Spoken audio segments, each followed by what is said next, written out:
민트 오디오북.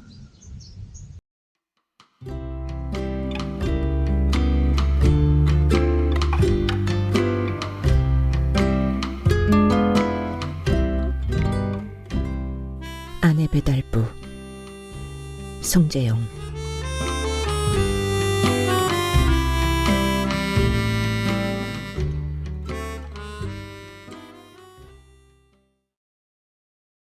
어상필은 자전거를 마당에 세워놓고 아내가 방에서 나오기를 기다렸다.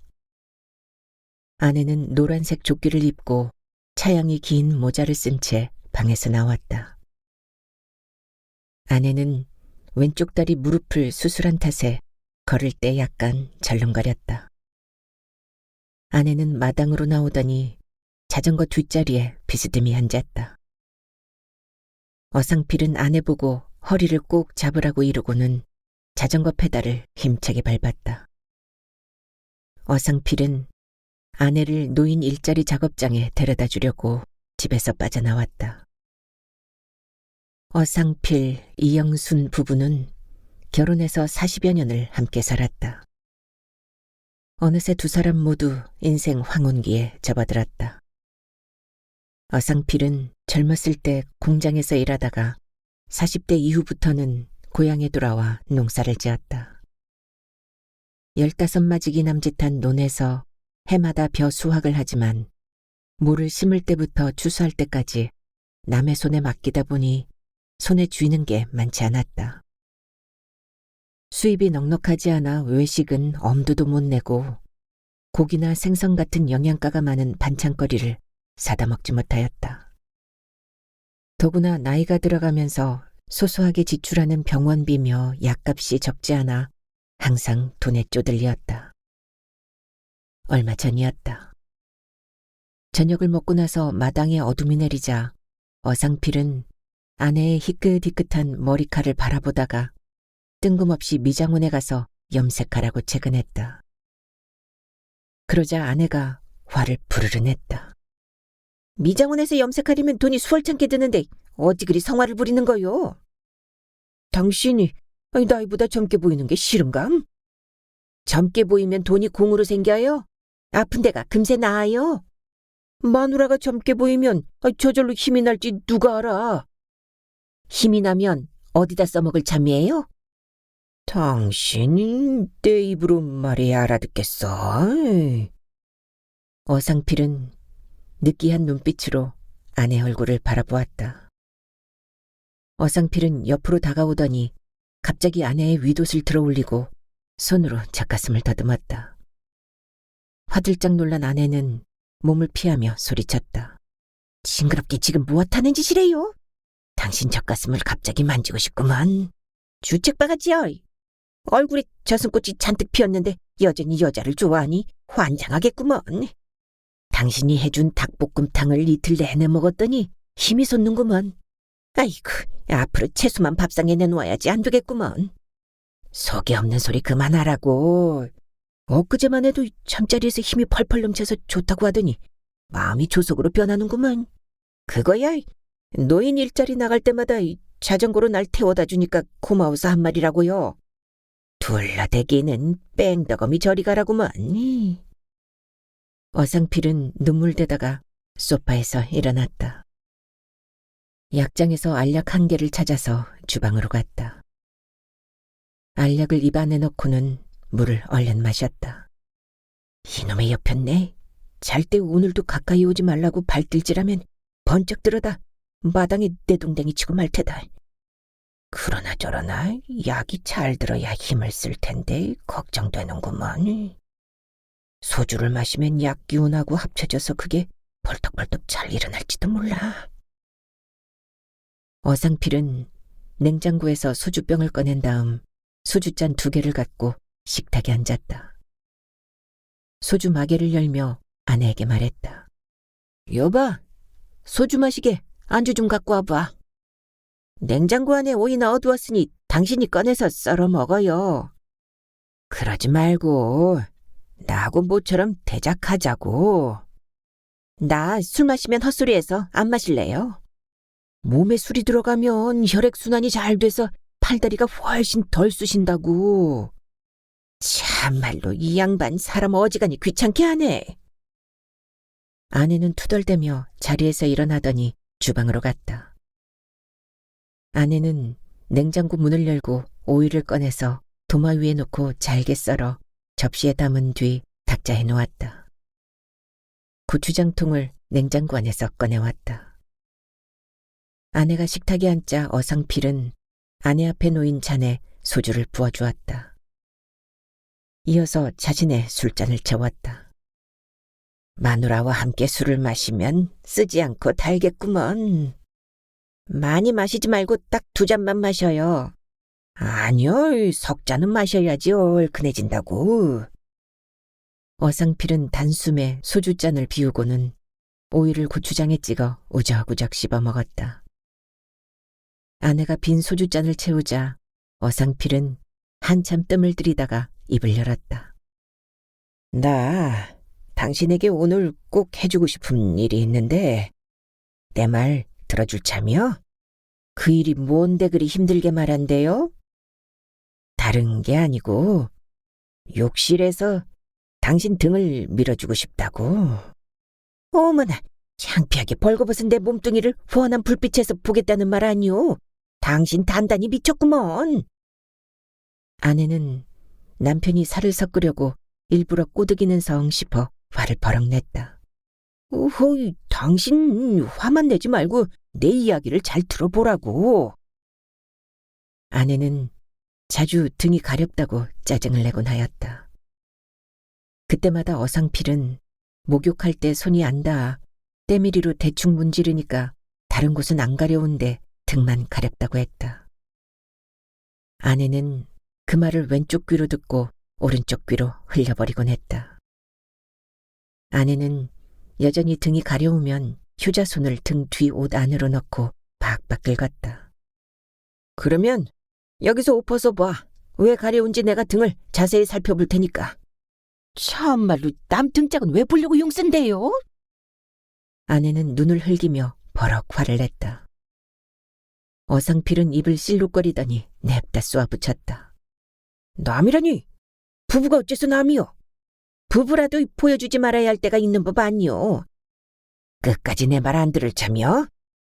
할 일 없으면 화난 데 가서 발톱이나 깎아요.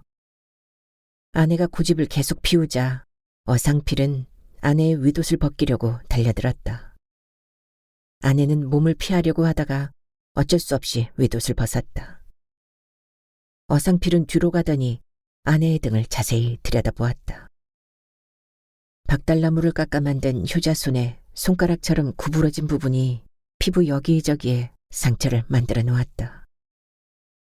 마치 무딘 칼로 그은 것처럼 피부에 피딱지가 생기기도 하였다. 작은 상처가 여기저기 많이 났구먼. 효자손으로 인정사정 없이 긁어대더니 결국 탈이 났어. 어상필은 혀를 차더니 약상자에서 피부 연고를 가져왔다. 연고를 등에 바르자 아내는 잠시 뒤 올래? 가려운 게 싹 가시네요. 하고 쌩긋이 웃었다. 어상필은 피부 연고를 다 발라주고는 아내에게 다짐을 받듯 말했다. 앞으로는 등 가려우면 날 보고 긁어달라고 하라고. 효자손보다는 내 손이 훨씬 더 부드러우니까.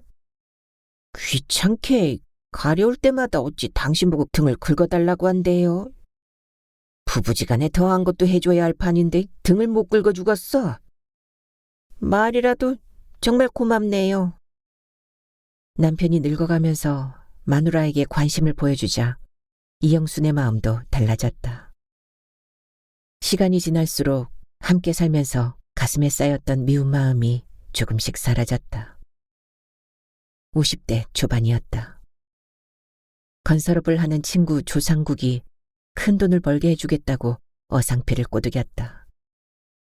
조상국은 읍내 장터 옆에 빌라 20채를 짓는데 1억 원을 빌려주면 분양을 마친 뒤 2억을 주겠다고 땅땅 큰소리쳤다.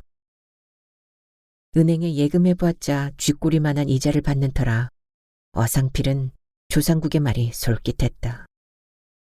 어상필은 마누라와 상의 한마디 없이 차용증 한 장만 받고 1억 원을 친구 조상국에게 덜컥 빌려주었다. 그런데 건물 골조 공사를 채 마치기도 전에 공사가 중단되었다. 분양이 잘 안 되어 자금이 바닥나고 말았다. 레미콘이며 철근 등을 납품하는 업체들이 자재대금을 제때 받지 못하자 납품을 중단했다.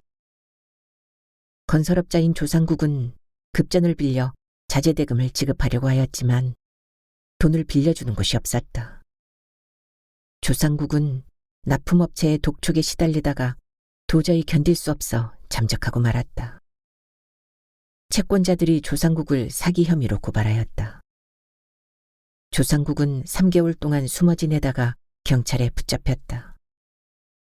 조상국은 재판에 넘겨져 3년형을 선고받고 교도소에 수감되었다. 알구렁이 같은 1억 원을 몽땅 날린 어상필은 혼자서 끙끙 앓다가 더는 숨기기 곤란해 아내에게 돈을 날린 사실을 털어놓았다. 나 당신한테 맞아 죽을 짓을 했구먼. 갑자기 그게 뭔 말이래요? 건설업자 조상국 그 자식한테 은행에 묶어두었던 1억 원을 빌려줬다가 몽땅 떼었구먼. 그러면 돈 1억 원을 사기당했단 말이네요? 당신한테 죽을 죄를 지었어. 당신 그 돈을 어떻게 모았는지 알잖아요. 물론 알지. 아이고, 이게 무슨 날벼락이란 말이야. 시집 올 때 가져온 구닥다리 옷 주워 입고 돈 아끼려고 생선토막 하나 안 사 먹으며 모은 돈인데 어쩌면 좋아. 재수 온 붙었다고 치고 잊읍시다. 이자를 받아 부족한 생활비에 보태려고 은행에 예금했더니 아는 도둑놈이 돈을 몽땅 훔쳐갔으니 미치고 팔짝 뛸 일이구먼. 아내는 분통을 터뜨리고는 두 다리를 쭉 뻗고 부모 죽은 것보다 더 서럽게 울었다. 어상필은 아내를 위로해 줄 방법을 찾다가 마땅한 말이 없어 캐캐 묵은 속담을 끌어다 붙였다. 하늘이 무너져도 솟아날 구멍이 보인다고 너무 낙담하지 말아요. 당신 나가 죽어요. 앞으로 한 집에서 당신과 얼굴 맞대고 살다가는 화병에 걸려 내 명대로 못 살아요. 나 죽어봤자 생명보험을 들어놓지 않아서 돈이 생기기는커녕 장례비만 든다고. 지금 이 마당에 염장을 지르는 말이 가당키나 해요? 돈이란 돌고 도는 거니까 다시 벌 기회가 올지 모르니 엿싸먹은 셈 치자고. 어상필은 아내의 마음을 달래려고 여유를 부리며 대범한 체하였다.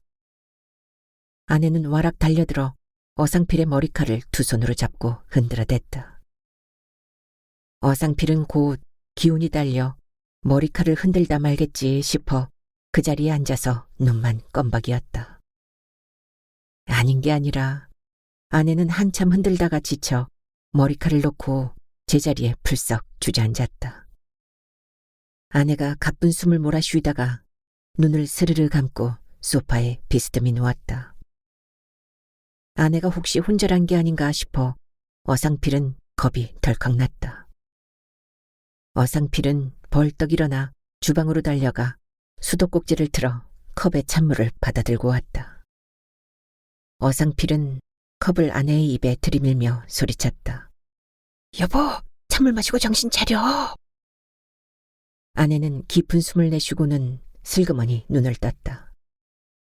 끙 하고 신음을 내면서 몸을 힘겹게 일으켰다. 아내는 일어나자마자 어상필이 손에 든 컵을 빼앗았다. 아내는 컵에 든 물을 어상필 얼굴에 확 끼얹고는 앙칼지게 쏘아붙였다. 당신 같은 사내는 마누라 없이 혼자 지질이 고생 좀 해봐야 정신을 차린다고. 아내는 건넌방으로 넘어가더니 가방에 옷가지를 주섬주섬 쑤셔넣고는 휑하니 집에서 나가버렸다. 사흘이 지나도 아내는 집에 돌아오지 않았다. 어상필은 궁금하기 짝이 없었다. 이 여편 내가 친정에 간 게 틀림없는데 거기서 살기로 작정했나? 목마른 놈이 샘 판다고 내가 먼저 머리를 숙이는 도리밖에 없지. 어상필은 마음이 내키지 않았으나 핸드폰으로 아내에게 전화를 걸었다. 신호가 가자 전원이 꺼져 전화를 받을 수 없다는 여자 목소리가 들려왔다. 하는 수 없이 어상필은 장모 핸드폰 번호로 전화를 걸었다. 한참 뒤에야 장모의 목소리가 들려왔다. 어상필은 먼저 예의를 갖추어 장모에게 인사말을 했다. 장모님 그동안 강령하셨죠? 강령하지 못하네. 장모는 화가 잔뜩 난 목소리로 쏘아붙였다. 자주 찾아뵙고 문안 인사를 드려야 하는데 사위 노릇을 못해서 송구스럽습니다. 자네 장모는 죽은 셈 치고 안 챙겨주어도 좋으니께 제발 마누라 속이나 썩이지 말게. 죄송합니다. 입이 10개라도 드릴 말씀이 없네요. 할 말이 없으면 전화 그만 끊게나. 장모가 통화를 마치려고 하자 어상필은 꺼져가는 목소리로 말했다. 장모님, 안 씻고 좀 바꿔주세요. 이 사람아, 찾아와서 무릎을 꿇고 싹싹 빌어도 분이 안 풀릴 일을 저질러 놓고 뻔뻔하게 전화질로 때우려고 하나? 장모의 질타에 어상필은 변명할 말이 없어 엉뚱한 대로 말을 돌렸다. 집사람 밥은 잘 먹죠? 그렇게 궁금하면 달려와서 마누라가 죽었나 살았나 직접 들여다보라고. 벼룩도 낯짝이 있는 법인데 등신 같은 짓을 저질러 놓고 처가에 가려니까 발길이 차마 떨어지지 않네요. 어상필이 변명이 아닌 솔직한 심정을 털어놓자 장모의 목소리가 다소 누그러졌다. 어상필은 이때다 싶어 장모 비위를 맞추려고 아부를 떨었다. 장모님, 지금도 염소탕 좋아하시죠? 늙은이들 염소탕 싫어하는 사람 보았나? 그럼 내일 점심때 찾아뵐 테니 동네 염소탕 집에서 뵙죠. 이 사람아, 몸보신 시켜주려면 탕 말고 전골을 사달라고. 장모님 덕분에 모처럼 저도 몸보신하게 생겼네요. 어상필이 너스레를 떨자 장모는 노기가 풀렸는지 핸드폰을 딸 이영순에게 바꿔주었다. 어상필은 아내의 속을 건드리지 않으려고 용건만 간단히 말했다.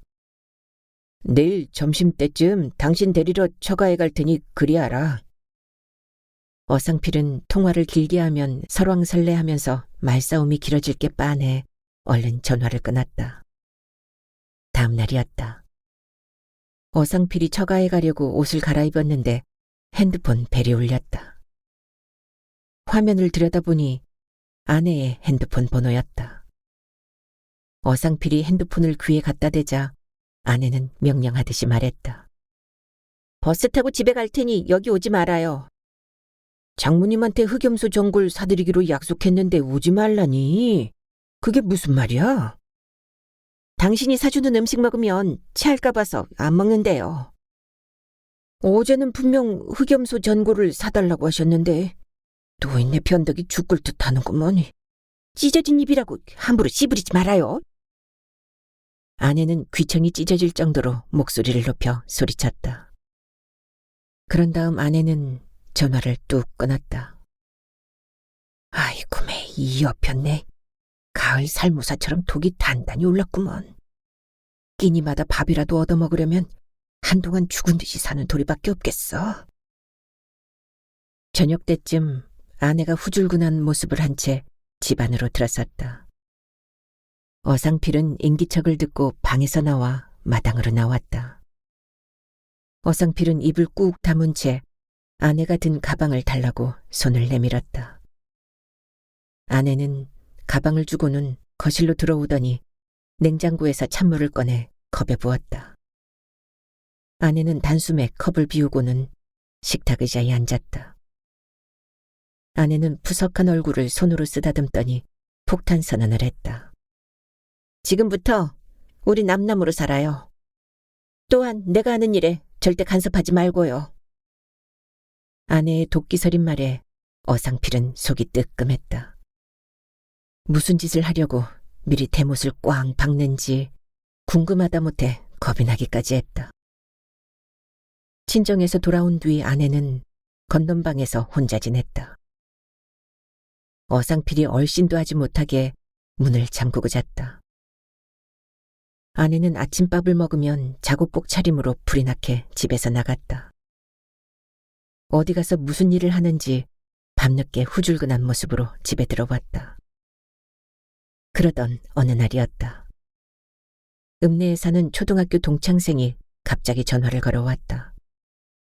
어이, 상필이, 자네 축하하네. 축하한다니, 자다가 무슨 홍두깨 내미는 소리를 하는 거야?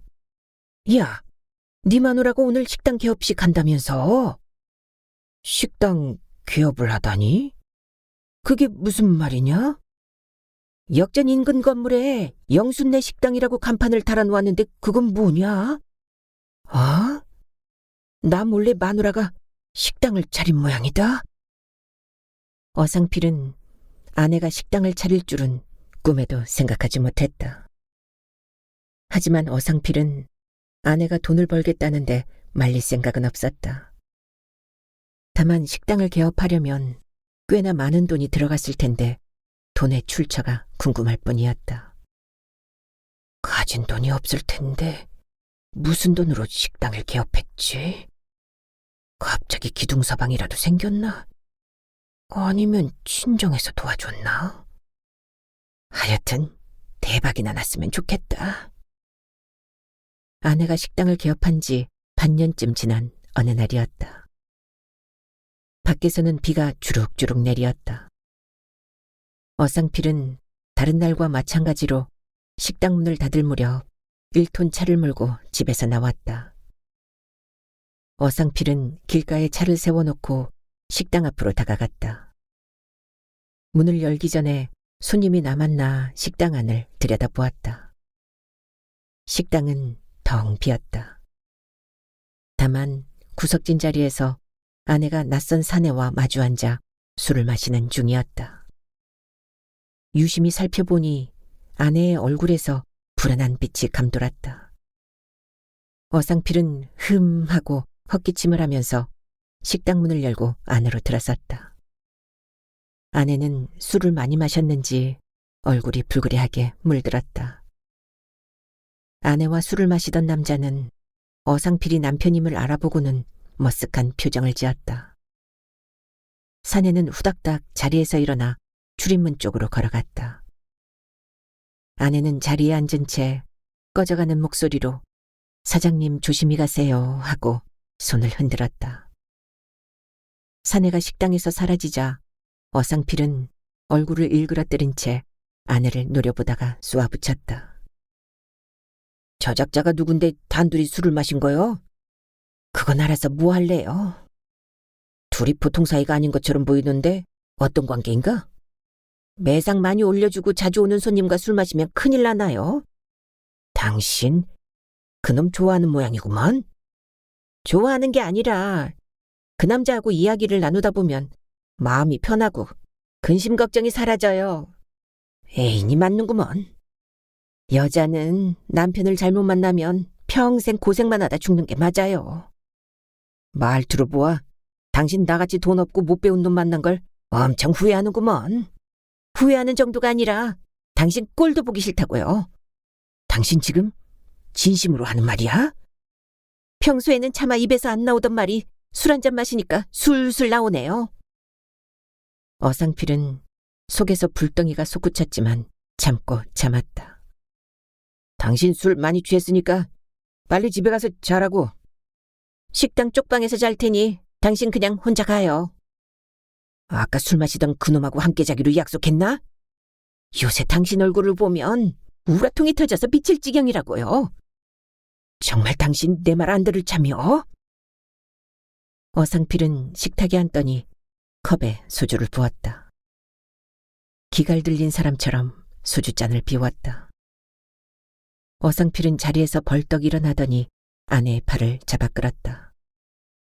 어상필은 아내의 등을 떠밀면서 식당에서 끌어내려고 안간힘을 썼다.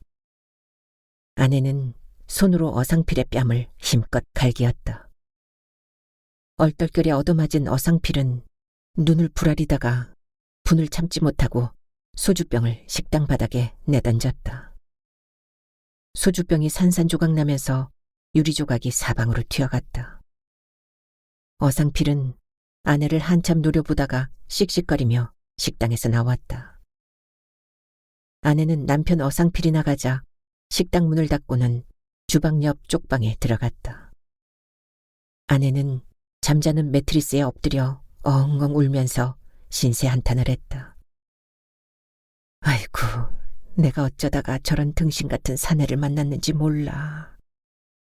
돈 잘 벌고 똑똑한 사내를 만났으면 이런 고생을 하지 않을 텐데 내 팔자가 더럽다 못해 개차반이구먼.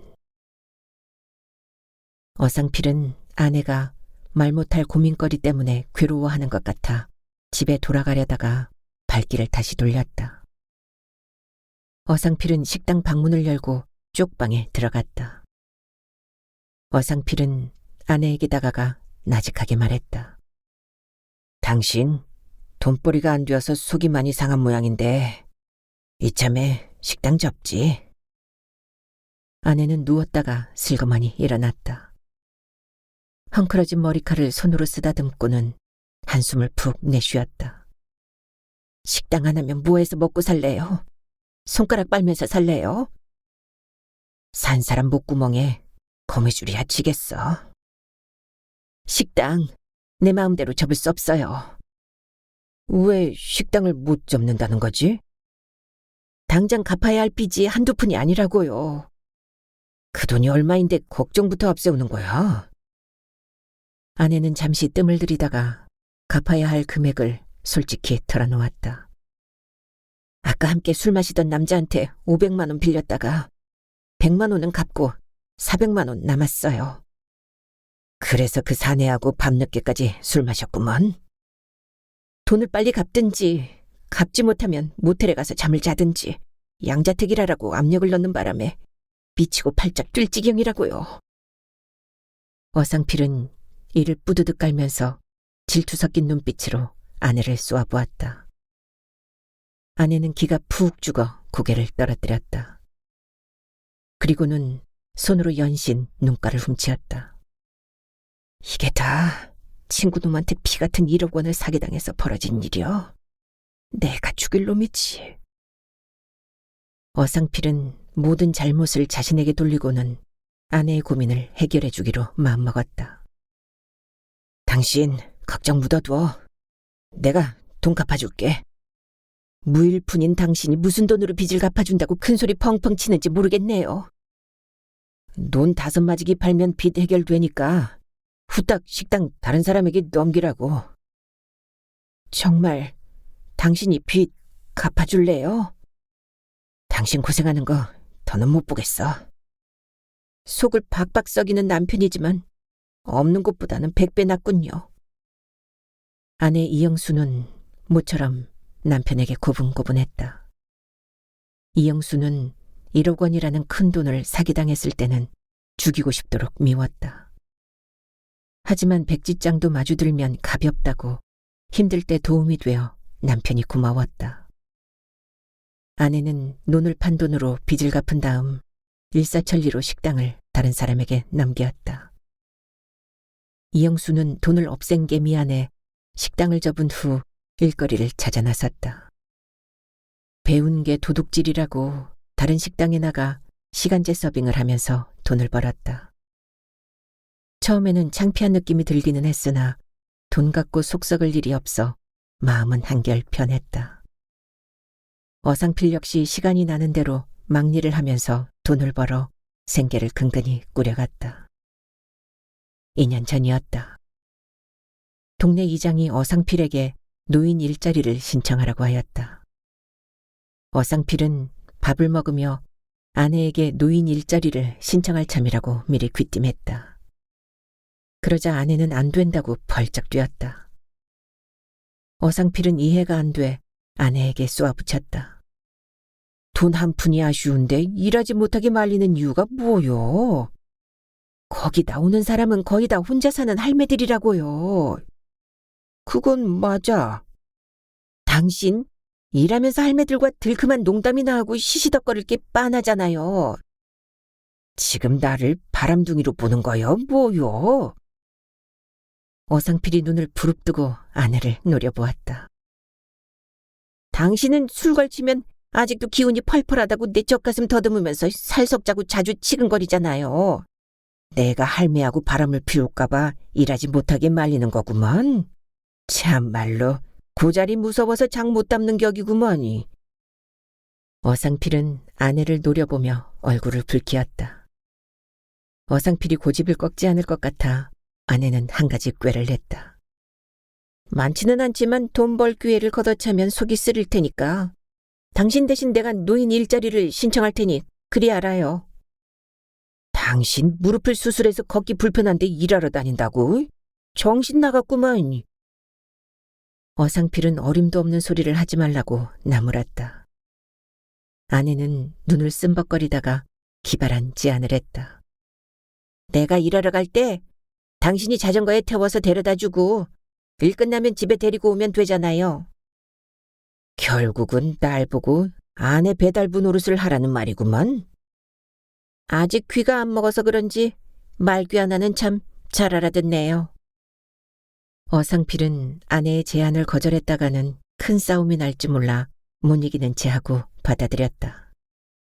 부부 인연 맺고서 고생만 짤짤이 시키고 속만 박박 썩였으니 그런 일이라도 해서 당신 가슴속 응어리를 풀어줘야겠구먼. 당신 이제사 철이 드는 모양이네요. 아내는 모처럼 얼굴에 환한 웃음을 지었다. 어상필 이영순 부부가 노인 일자리 작업장에 도착하자 일찍 나온 할매들이 입을 삐죽거리며 질투 섞인 말을 한마디씩 내뱉었다. 영순댁은 늦복 터졌어. 영감이 매일 자전거에 태워다 주고 데려가고. 왜 아니여. 부럽다 못해 눈꼴씨어 못 봐주겠구먼. 연병알, 영감 없는 년은 서러워서 어디 살겄나.